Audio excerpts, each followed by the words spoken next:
Okay, I'm going to try to now move this little grid on that shows me who all's talking, participating.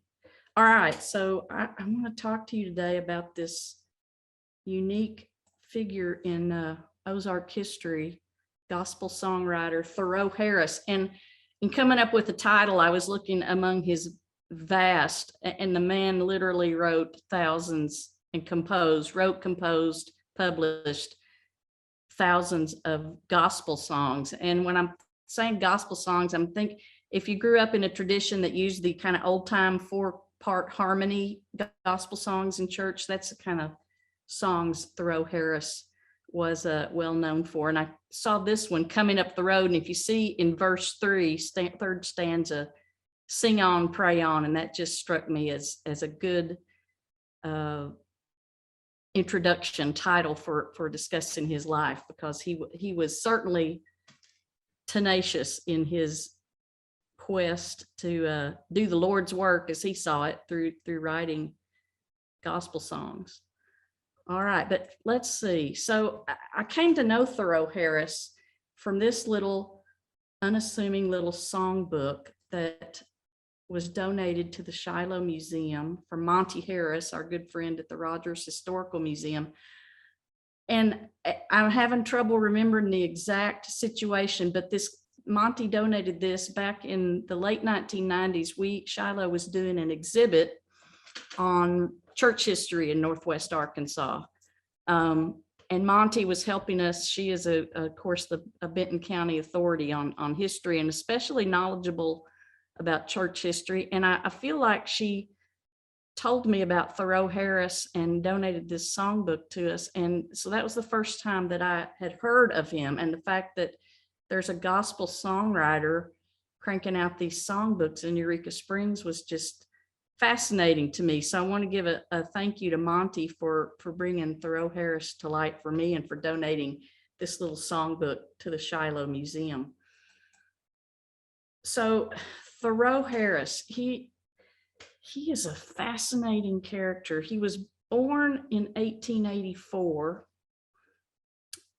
in Washington, D.C. of mixed parents. His father was African-American, or at least partially African-American. His mother was white. I have not found a picture of his mother, but have found quite a bit of information about his father.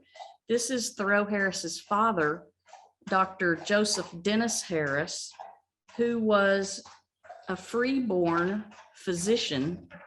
He, like I said, Dr. Harris himself was of mixed heritage. He entered public life late in the 1850s when he became an advocate for repatriating enslaved people from the United States to Haiti. He was part of a movement to put an end to slavery in the United States by giving enslaved people a new home. And he lived in Haiti for a couple of years, wrote a little treatise on the Haitian culture. And while he was in Haiti, he became so fascinated with tropical diseases that it led him to a career in medicine. He even served as a doctor for the Union Army, for Black soldiers in the Union Army during the Civil War. So this man has quite an impressive history, Dr. Harris. He went after the Civil War. He was living in Virginia with his family. He ran for the Republican ticket for Lieutenant Governor of Virginia in 1869. That's stunning for a man who was then would have been called Black. I don't know that he would even been called mixed race, but in 1869, for a Black man to run for Lieutenant Governor is a stunning thing in Virginia. And in fact, his running split the ticket and he lost. He ended up losing the race, but still quite a marker in Virginia history. He went on, he kept practicing medicine. He kept being very active in social justice. And he had some kind of a nervous breakdown in the 1870s and spent the rest of his life in a in a hospital, mental hospital in Washington, D.C., and that's where he died in 1884. So it is well established. The story of Thoreau Harris's father is fairly well known. Maybe not until more recent times has his story been well known. What we know about Thoreau's mother, Elizabeth Worthington Harris, is her father was a Presbyterian minister. So perhaps Dr. Harris met his future wife through some kind of church meetings. We don't know, but Thoreau and had one sister, Worthy. I'll show you a picture of Worthy in a minute. And I need to apologize. The quality of my photos is not going to be great, but I'm grateful for what the Eureka Springs Historical Museum allowed me to copy in their archives, and at least gives us some visuals of Thoreau Harris and his story. So what I want to talk about is, I want to talk about this first, is for us to think about how Thoreau Harris identified himself in the 1880 census for Washington, D.C. Now, Thoreau's father, Joseph Harris, has passed away by the 1880 census, but you see his mother, Elizabeth, is listed. She is listed as white. You can see my arrow there. Worthy, Thoreau's sister, is listed as mulatto, and mulatto is a racial designation. It's not a term we use anymore, but it typically in these days of the census takers would describe a person of mixed heritage, usually one parent Black, one parent white. And you see Thoreau himself at age 6 is also listed as mulatto. So I just want to get that in your mind. In 1880, Thoreau and his family identify, or Thoreau and his sister at least, are identified as a mixed race. Now, this is a newspaper article from, let me move my, oops, I'm trying to move my little board here so I can see. Okay. So this is a newspaper article from 1896, and it lists, it's a school board meeting. It's listing those who have applied for teaching certificates. So Thoreau is old enough now to have a job, and look, under 4 colored schools, he is listed as one of the teachers. Now, that doesn't necessarily mean he was identifying as Black at that time, but in looking up, looking up these names, I am so sorry, there. In looking up these names listed, the teachers applying for applications under colored schools, the majority of these people that I found in the census are Black people. So is Thoreau identifying as Black at this time? I can't say for certain. And then when he first gets married, his first wife, Agnes Harris, they are listed in 1898 under the colored section of the marriage licenses published in Washington, D.C. So that makes me think that in 1896, when he was applying for a teaching certificate, he identified as Black. So we've got up to 1898, we have proof that Thoreau Harris is identifying as Black. I can't find him in 1910. I have searched high and low, or in the 1900 census. I've searched high and low in 1900, and I cannot find Thoreau Harris yet. But I find him in 1910 when he and his family have moved to Chicago. And you see, he's identified the whole family. He, his wife, and 3 children are all identified as white. So by 1910, Thoreau Harris is identifying as white, and that, I guess we could say, he was passing. That's the term used in this time period of segregation and Jim Crow. Some Black people chose, if they could, if they were light-skinned, and made that decision, passed as white. And I tell you all this just for us, because for the rest of the program, I want you to just have that in your mind. A person makes a decision to self-identify based on our society. And I don't know, have any of y'all ever had to do that? Have you ever had to define yourself based on how society was going to treat you? That's the reason that I wanted to point out this discussion of Thoro Harris's self-identification before we got going in the program. All right, so let's go back to Thoreau himself and kind of track his life. And it's hard to find information about Thoro Harris, a lot of concrete information. So I'll go with what I have found so far in a kind of a chronological sequence. Now, this is a portrait. This is Thoreau here in 1882. So he's, I don't know, 6, 7, 8 years old. This is his sister Worthy, an unidentified family friend. You can see this is a beautiful studio portrait. The Harris family, Thoreau's childhood, they were a well-to-do family. His dad being a doctor, his mother an educated woman. Talking about Thoreau's childhood, he said one of his earliest, and very little is written that I can find that's actually written by Thoro Harris himself. So I'm going with an interview that he did at a Bible college in the 1930s. He remembered that one of his earliest memories was that he had measles, and he remembered he wasn't supposed to get out of bed, but he did, and he remembered how cold the old wooden floor was.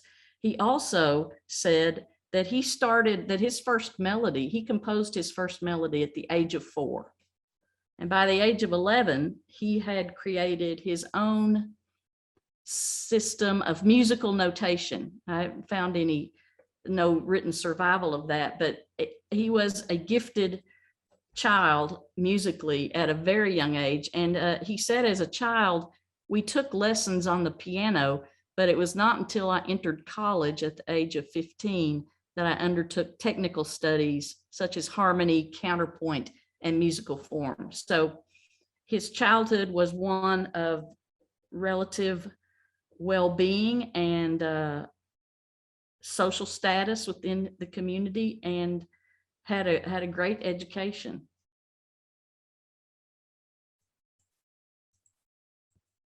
He attended Howard University. This is a Howard University catalog from 1894, and you see there he's listed under the 4th year students in 1894. Howard University is a historically Black college. It's not solely Black students, but again, in 1894, I'm guessing that Thoro Harris still is identifying as Black as he attends Howard University. He went on to be a teacher at Howard University, was a music teacher there for a time. He also, in the late 1890s, attended Howard University was in Washington, D.C., by the way. So Thoreau grew up in the Washington, D.C. area. He attended Battle Creek College in Battle Creek, Michigan in the late 1890s for a short time. And if you've ever heard of Battle Creek, Michigan, it's probably from the Kellogg's Cornflakes commercials. That's how I can remember Battle Creek, Michigan as a kid, those Saturday morning cereal advertisements. Battle Creek, Michigan was a mecca. It was the Vatican of Seventh-day Adventist faith. It was where the Seventh-day Adventists church was arguably founded. It was John Kellogg, who founded Kellogg's cereals, was an adherent of the Seventh-day Adventist faith, which advocated very strict diet. Health was paramount in your faith. That was a strong tenet of the Seventh-day, is a strong tenet of Seventh-day Adventism, is that you attend your body as the Lord's temple, as a temple to the Lord, and you eat good food. So, and Thoreau was a member of the Seventh-day Adventist church for a time. He, what might have brought him to Battle Creek, Michigan, and to Seventh-day Adventism is his sister. This is his sister Worthy, who at the time Thoreau arrived at Battle Creek College, Worthy Harris and her husband, Dr. William Holden, were also living in Battle Creek and were members of the Seventh-day Adventist Church. Worthy Harris Holden is well known in Seventh-day Adventist history as a writer of religious poetry that was sometimes set to music. So perhaps Thoreau went and lived with his sister in Battle Creek and we know he became a member of the Seventh-day Adventist Church for a time, but he rejected it once the Pentecostal and holiness movement took hold in the early 1900s. He said that Seventh-day Adventism, looking back on it, was tyranny. He said it ruled every phase of your life down to your eating habits, and it just did not suit him. So he went on to from Seventh-day Adventism to the Pentecostal holiness movements. Now, again, I've showed you this once, but we know he got married in 1898. His first wife was Agnes Hart. There we go. Here's a picture of Thoreau about that time, near the time of his marriage. And this is when he's teaching music. He hasn't yet started publishing music. His first songbook, hymnal, was published in 1902 by a Boston publishing house. And here's his wife, Agnes Hart Harris. They lived in Washington, D.C. They raised 3 children. They had 2 boys, Ulrich and Jesse, and they had a daughter. I have managed to find a picture of the daughter. I think she's next. Oh, well, let me tell you, they moved to Chicago with the 3 kids in 1903. And they moved to Chicago because Thoreau was contacted by a holiness minister and gospel music publisher who Thoreau was already getting this reputation as being a gifted gospel musician and gospel songwriter. And this publisher said, if you would move to Chicago, you would be a good help to me. So the Harris family, Thoreau, Agnes, their 3 children, moved to Chicago, where Thoreau gets into the gospel publishing house business. Here is a picture of his only daughter. Look at that name, Ecuador Soretta. She later changed her name to Margaret. And there is a document in the Eureka Springs Museum archives that quotes Margaret Harris as saying, "What on earth were my parents thinking when they named me Ecuador Soretta? Did they just spin a globe and point their finger on a country and it happened to be Ecuador?" She later changed her name to Margaret. That's the only photo that I have found that's of good enough quality to show you of the 3 children. And those, Thoreau would marry several times, but his only children were with Agnes. Now, in 1907, we find that the Kansas Prohibitionist newspaper is already making note of Thoro Harris as a gentleman whose name is new to prohibitionists of the country, but whose musical compositions are first quality. So he published his first songbook in 1902. He moves to Chicago in 1903 to get into the gospel music publishing business, continuing all through his life as a songwriter and composer. And by 1907, he is already becoming known across the country. And if you'll see in the paragraph below that, nothing is more effective in prohibition meetings than the use of music. Excuse me. So for them to pick Thoro Harris's music as part of their prohibition rallies and gospel meetings is a strong testament in the quality of his work. This is my favorite picture that's come to light of Thoreau because it is just ethereal. It's just beautiful. He's at his piano. It's 1910. He's in Chicago at this time this photo was made, circa 1910. His career, his life's work is really starting to take off. This is the earliest songbook in the Shiloh Museum collection is dated copyright 1914. Thoreau is the music editor. He's not the publisher yet, but he is the music editor. It was published in Zion City, Illinois, which was another hotbed of the Pentecostal holiness movement. And the Pentecostal movement in the United States really takes off in the early 1900s, the 1910s. is it's the inauguration and arguably the heyday, the amazing strength of the gospel holiness movement in the early 1900s. And Thoro Harris was right at the front of this Pentecostal movement through his work as a song publisher and writer. Well, Agnes, his sister, his wife Agnes, died in 1922 of smallpox in Chicago, leaving Thoreau with the family of three who were nearing, the three kids were nearing adulthood by that time. Shortly after, the next year, Thoreau marries a woman named Isabel Goodell. I know nothing about her except that when she married Thoreau, she listed her home place as in Nebraska. So they married in Chicago. The marriage did not last. It was they divorced 2 years later. She was quite a bit younger than Thoreau, and typically of his four wives, most of the I think three of them were quite a bit younger than Thoreau. Agnes was the one closest to his age. But that marriage didn't last long. He marries a woman named Frida Walters in 1927. All I know about Frida is that she is from Germany, came to the United States to live with an aunt in Albany, Georgia. There's mention in the Eureka Springs Museum archives, supposition that Frida may have been Thoreau's housekeeper. I can't prove that, can't find anything much about Frida herself. No photos of her have surfaced yet, but they marry in 1927.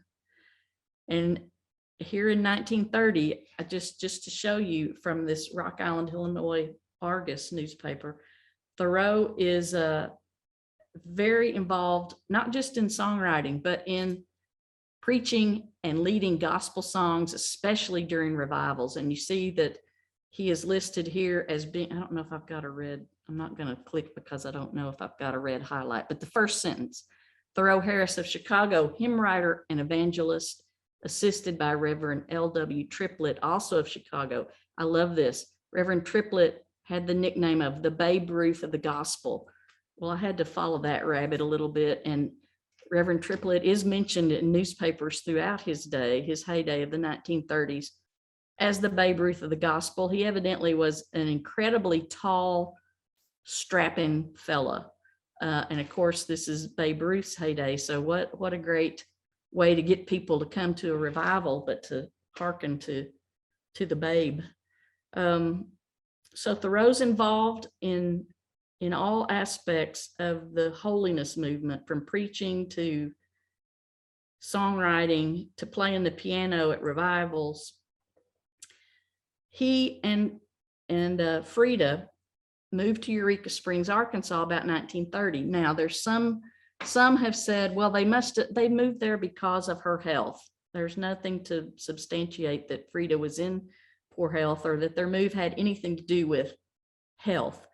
What I'm really thinking, and again, this is just a guess at this point, Eureka Springs has always been a mecca for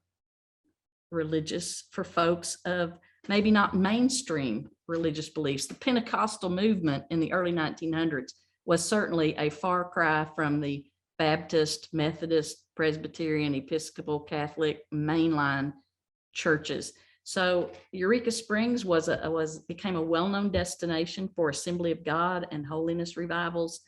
So my guess at this point, the thing I'm going with is that they moved there because Eureka Springs had a reputation as a welcoming place for Pentecostal and holiness faith. And Thoreau was traveling around in the Midwest, so it would certainly not have been a stretch for him to become familiar with Eureka Springs. And for whatever reason, he and Frida moved to Eureka Springs about 1930.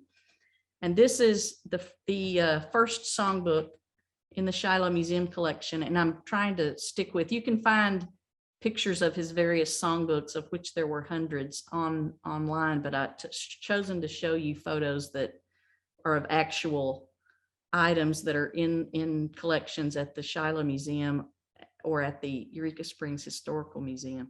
So the earliest one in Shiloh's collection that comes from Thoro Harris in Eureka Springs is copyright 1933. 32 songs are tried and true. All the other hymns are new. And as he's publishing, it's a mixture. These songbooks are a mixture of his own original works.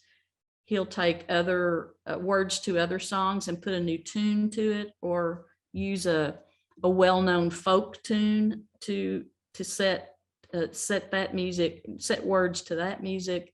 So it's a mixture of original Thoro Harris work as well as other well-known songs. One of his best-known songs is set to the music. It's called "He's Coming Soon," and he used the tune that Queen Liliuokalani of Hawaii, that aloha, aloha.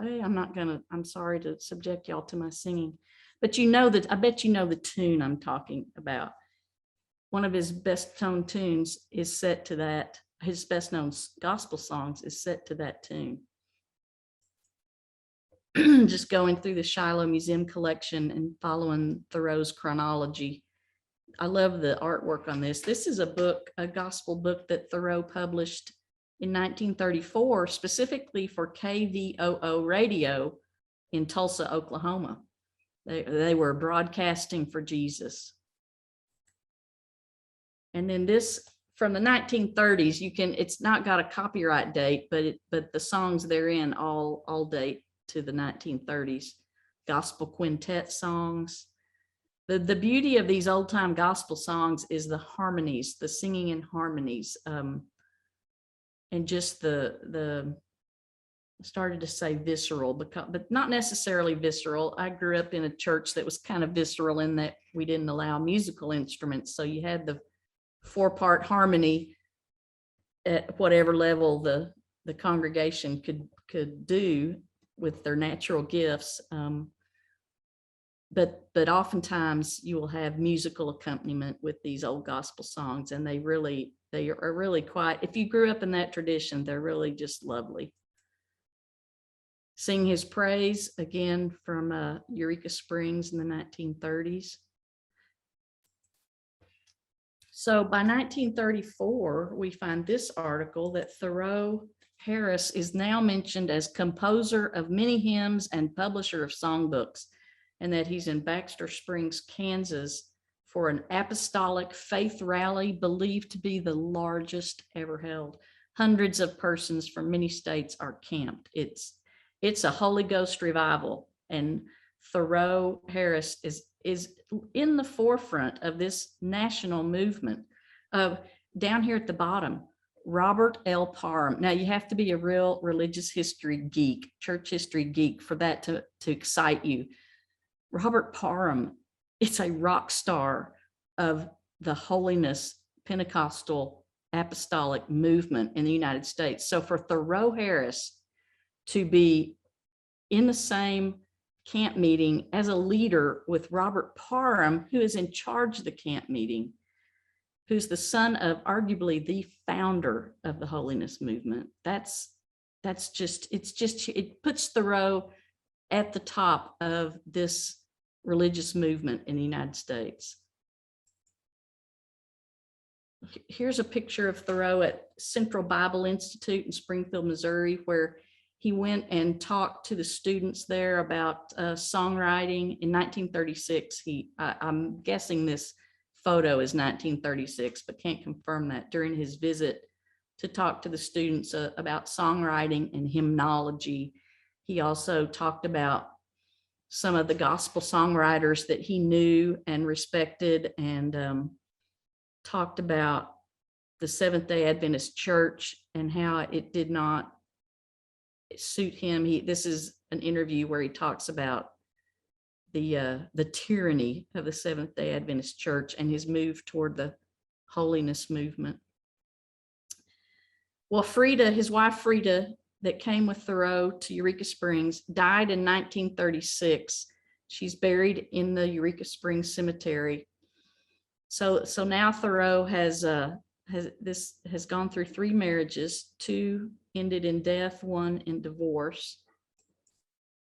He marries a woman named Ruby Bryant in 1937. So you see, he does not stay unmarried very long.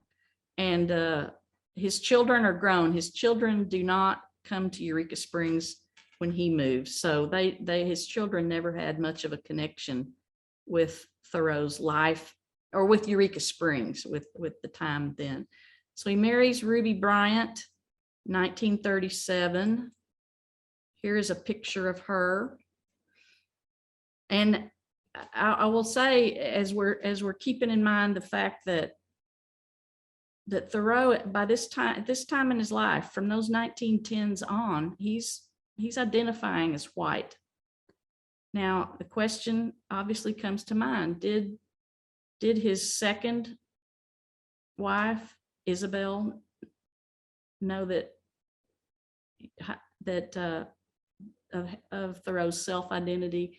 Did his third wife, Frida, know of Thoreau's self-identity? Did Ruby know? And remember, this is in the time of horrid racism, Jim Crow. For a white woman to have been married to a black man is, well, I don't need, you know where that went. So these are mysteries that we'll probably never know. But and also I've stopped to think a lot about, as I was preparing this program, why does that even matter? But it matters because of the history of race relations in our country. So I do think it is important to remember Thoro Harris and how he chose to identify in his life and what that meant. What we can only postulate that meant for him. So Ruby is a helper to Thoreau. There's evidence that she typed a lot of his business correspondence. She wrote a couple of songs. They're in this I think it's in this Revival Echoes book, that there are a couple of songs with her authorship. So she was a partner, I would say, with him in his work in Eureka Springs in the gospel music business. Just going through again chronologically, here's a 1941 book published in Eureka Springs. And you see, these little songbooks were not expensive, 35 cents. You would say Thoreau wouldn't get rich off that, yet there's indications that Thoreau was a man of means, at least at some point in his life.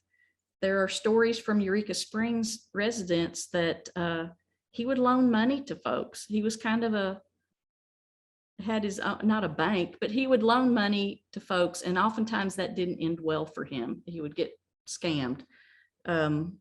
He also is remembered in Eureka Springs as carrying a satchel full of his songbooks as he just walked around town and would sell them as the occasion arose. So there are memories of Thoreau living in Eureka Springs, and but they're scattered memories and enigmatic memories too.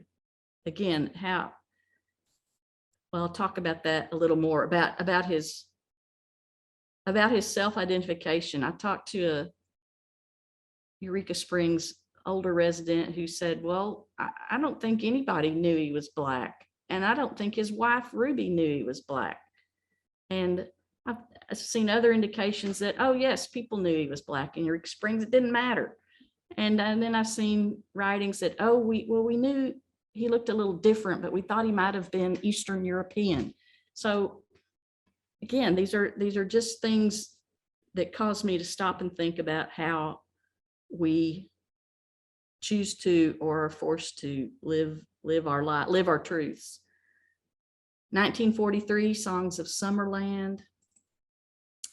Now here's a piece of correspondence that shows you that a couple of things. Ruby is doing his typing, his business typing for him. There's her initials, but I want to zoom in on the letterhead. And he was a promoter. Of course, he's a successful businessman. Thoro Harris has written more songs and edited more books than any man now living. Our books are unsurpassed. Our price is the lowest on earth. The organist of one of the largest churches in the East writes, Thoro Harris is the greatest harmonist in the country.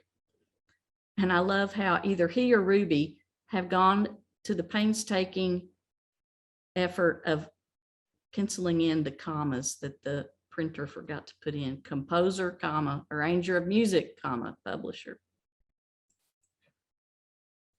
We find in 1943 that Thoreau is appointed to the Board of Governors for the Church of the Spiritualist.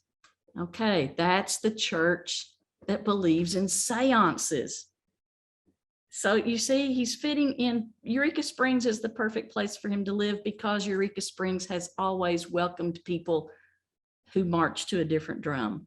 And now Thoreau has gone from Seventh-day Adventist to Pentecostal holiness to being involved in the Church of the Spiritualists, where the part of the church service involves seances. He also was very active with the mainstream churches in Eureka Springs. There's record of him playing the church organ or piano for the Methodist Church and the Christian Church in First Christian in Eureka Springs. So it seems like he had a broad sense of faith as far as but his heart, I think, really is in the more charismatic types of religion. But certainly, and many of his songs are published in Methodist and Baptist hymnal songbooks. This is a present day photo of the Piedmont House, which is a bed and breakfast. But for a time, Thoreau and Ruby managed this as a boarding house. And I'm unclear, this may be where they lived when Thoreau died. I'm a little fuzzy on that at this point, so I can't say that for certain. But we do know for a time that along with writing songs, publishing songs, selling songbooks, lending money, he was also running a boarding house at one point in his life in Eureka Springs. And then just a couple of photos of Thoreau toward the end of his life. Here he is with Mr. Reed. The back of the photo says Mr. Reed or Brother Reed. So this is someone that Thoreau is connected to via his church activities. And then the last known photo of Thoreau shortly before he passed away, and they're in Eureka Springs.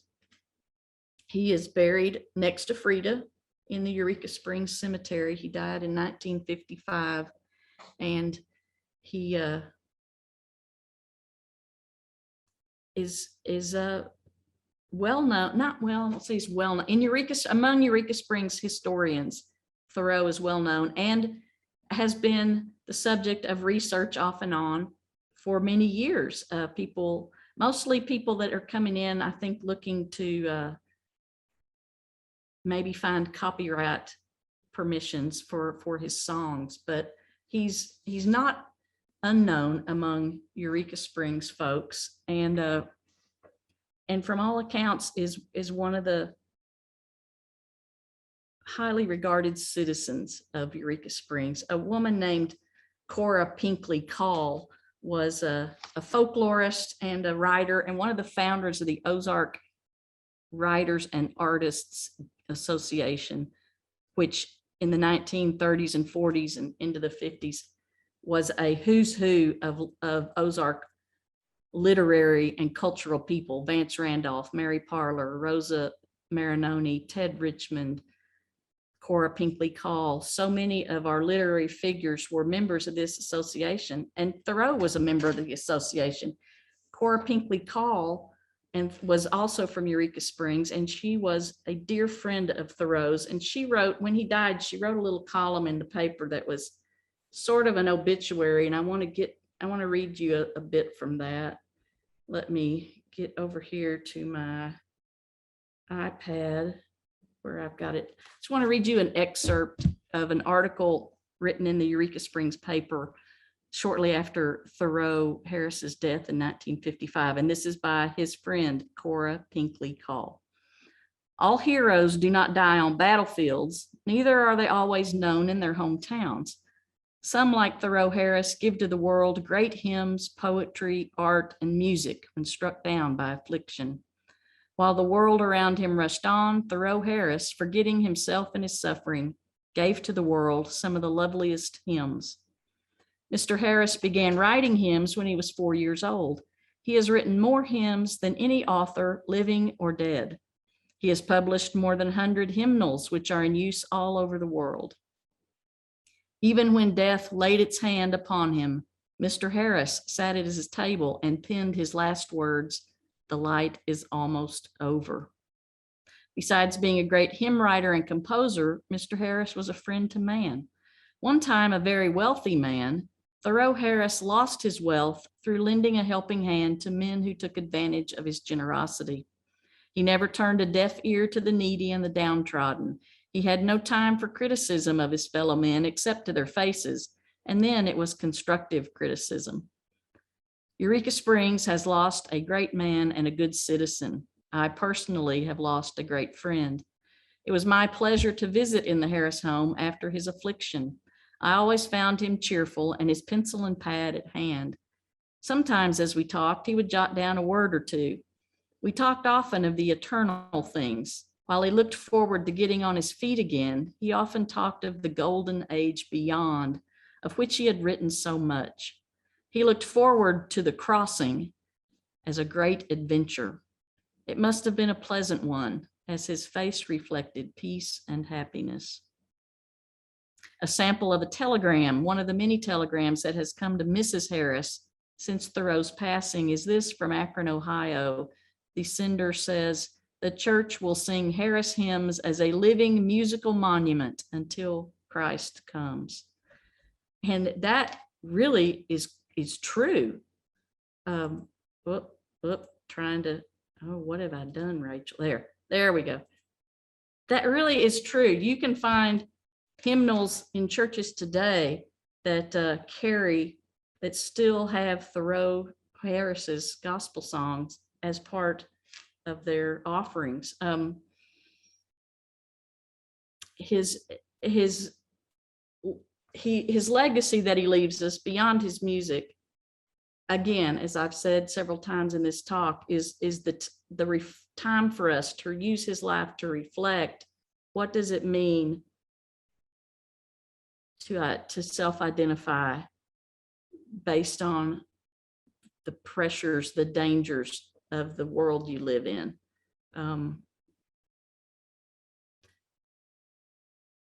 I think that's all I'll say about that, and we can talk about that more in the question and answers. But I want to end because I want to send us out singing, and I found that if you get on YouTube and just type in the name Thoro Harris, you will find many Thoro Harris songs. Often they're just piano tunes used by churches as accompaniment. Churches that don't have a piano can play a YouTube video and sing along. But the best one, the one that I love the most, is the song I want to play you. It's this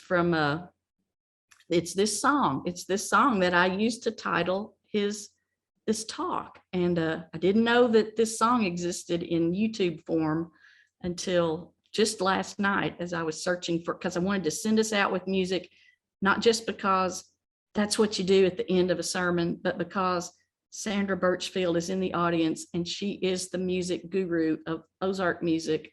And I wanted to give a shout out to her and have some actual music for y'all to listen to. So I'm going to play this little YouTube snippet. It's very short, just a couple of minutes. It's by Robert. Oh, I'm going to forget his name. Robert. I'll look it up. I'll look it up while we're playing. But here we go. And listen to this beautiful rendition of Thoro Harris's "Coming Up the Road." Now let's keep your fingers crossed. It's coming, hallelujah. The ark is coming up the road. It's coming, hallelujah. The ark is coming up the road. When David danced before the Lord, the ark was coming up the road. wife despised him in her heart. The ark was coming up the road. It's coming, hallelujah. The ark is coming up the road. It's coming, hallelujah. The ark is coming up the road. I do believe without a doubt. The ark is coming up the road. God's children have a right to shout. The ark is coming up the road. It's coming, hallelujah. The ark is coming up the road. It's coming, hallelujah. The ark is coming up the road. The ark is coming up the road. The ark is coming up the road. The ark is coming up the road. The ark is coming up the road. Sing on, pray on, we are gaining ground. The ark is coming up the road. The power of God is coming down. The ark is coming up the road. It's coming, hallelujah. The ark is coming up the road. It's coming, hallelujah. The ark is coming up the road. I do believe without a doubt. The ark is coming up the road. God's children have a right to shout. The ark is coming up the road. It's coming, hallelujah. The ark is coming up the road. It's coming, hallelujah. The ark is coming up the road. It's coming, hallelujah. The ark is coming up the road. It's coming, hallelujah. The ark is coming up the road. It's coming, hallelujah. The ark is coming up the road. It's coming, hallelujah. The ark is... Isn't that fabulous? Fabulous. The song was recorded on an album called Royal Telephone, and it's by Joseph Niles and the Consolers. Is that not a great name for a gospel group? Joseph Niles was from Barbados and is well known in the Pentecostal holiness world as a Caribbean, as a bringer of the gospel in modern times in the Caribbean lands. So Joseph Niles, I think Thoreau would be very pleased with that version of his Coming Up the Road. All right, that concludes my talk. What I know, I've told you all I know about Thoro Harris at this point. I do want to, I don't want to play you again. Sorry. I do want to say but although go to YouTube and get that download. It's fabulous. Joseph Niles and the Consolers. I do want to say a thank you to Jeff Danos, the director of the Eureka Springs Historical Museum, and my good friend Suzanne Williams, who is a longtime volunteer at the Eureka Springs Museum, and to my long associate and friend Carolyn Reno, the collections manager and assistant director at the Shiloh Museum, for their help in putting together this program. It's coming, hallelujah. The ark is coming up the road. It's coming.